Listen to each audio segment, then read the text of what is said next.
गरीब बहू का जादुई घास का एसी।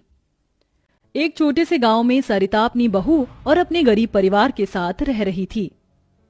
बेटा, आज हमें ये रात को सारा काम खत्म करना होगा, कल ये सारा ऑर्डर का सामान जाएगा। माँ, मैं तो कोशिश कर ही रहा था लेकिन घास ही खत्म हो गई। अब आप ही बताओ ना, मैं क्या करूँ? हमारे पास और कोई चारा नहीं है, हमें जंगल से और घास काट कर लानी होगी। इस समय जंगल में जाने का फायदा नहीं है, कभी भी कुछ भी हो सकता है। जंगली जानवर रात के समय ही बाहर निकलते हैं। अजय बिल्कुल सही कह रहा है बहू।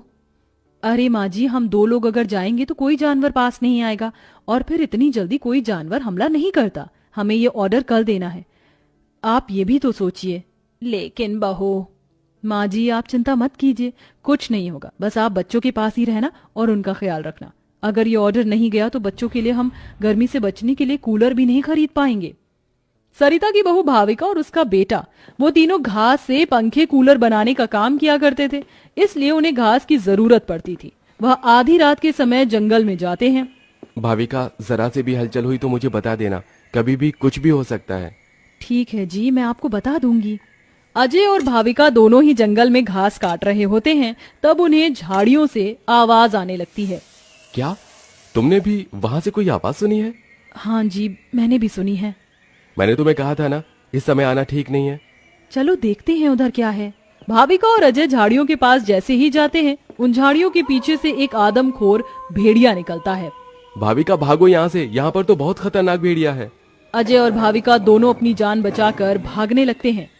अजय, अब हम लोग क्या करें? कहीं भेड़िए ने हमें खा लिया तो? रुकना मत, बस भागती जाओ। भागते भागते वो दोनों जंगल से किसी तरह बाहर निकल आते हैं और भेड़िया उनका पीछा छोड़ देता है। जान बची तो लाखों पाए, लौट के बुद्धू घर को आए। रास्ते में चलते हुए आधी रात के समय उन्हें गांव के एक कूड़े के ढेर के पास एसी पड़ा हुआ नजर आता है। अरे देखो जी, यहाँ पर एसी पड़ा है। अरे पता नहीं किसका होगा, चलो यहाँ से चलते हैं। मुझे लगता है किसी ने ऐसे ही डाल दिया होगा। मैं तो कहती हूँ इसे लेकर चलते हैं। भाविका अजय को एसी ले जाने के लिए मना लेती है, जिसके बाद वो दोनों उस एसी को घर ले आते हैं। तुम दोनों तो घास लेने गए थे, ये क्या लेकर आ गए हो?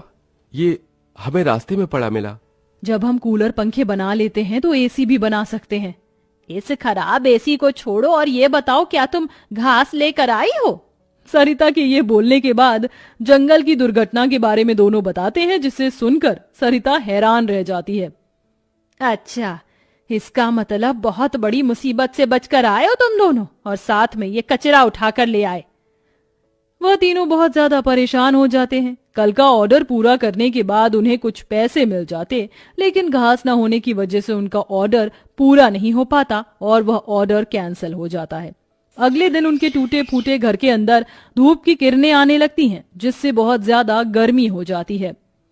हे भगवान, कितनी गर्मी लग रही है, घर में पंखा भी नहीं चल रहा है।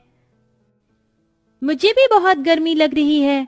पिताजी पिताजी, हमें बहुत गर्मी लग रही है, हमारे घर में एक पंखा भी ठीक से नहीं चलता।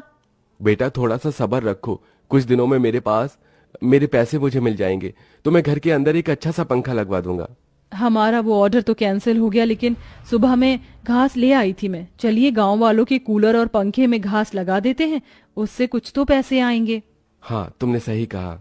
भाविका और अजय दोनों मिलकर पुराने कूलरों के अंदर घास लगा रहे होते हैं और यहाँ घर में राजू दिशा गर्मी से परेशान हो रहे होते हैं। काश कि हमारे घर में भी कोई एसी होता। तभी दिशा की नजर उसके पिता के लाए हुए एसी के ऊपर पड़ती है। अरे राजू, जरा इसे देखो, लगता है पिताजी हमारे लिए एसी लेकर आए हैं, पर उन्होंने ये एसी अभी तक क्यों नहीं लगाया?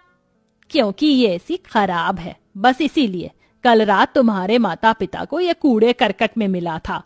ये सुनने के बाद राजू इस बात से तो खुश होता है कि उसके पिताजी पुराना ही सही, कम से कम एक एसी तो घर पर लेकर आए। कुछ देर बाद वह अपने दोस्तों के पास खेलने चला जाता है। ढोलू ढोलू, कहाँ हो तुम? चलो खेलते हैं। आज मैं नहीं आ सकता, बहुत गर्मी है, और इतनी गर्मी में मेरा मन नहीं कर रहा है आने का, क्योंकि मेरे घर के अंदर एसी लगा हुआ है। मैं उसकी ठंडी हवा में ही बैठना चाहता हूँ। क्या कहा? तुम्हारे घर के अंदर भी एसी है? हाँ, और हमारा एसी बहुत अच्छा चलता है, बहुत ठंडा कर देता है घर को।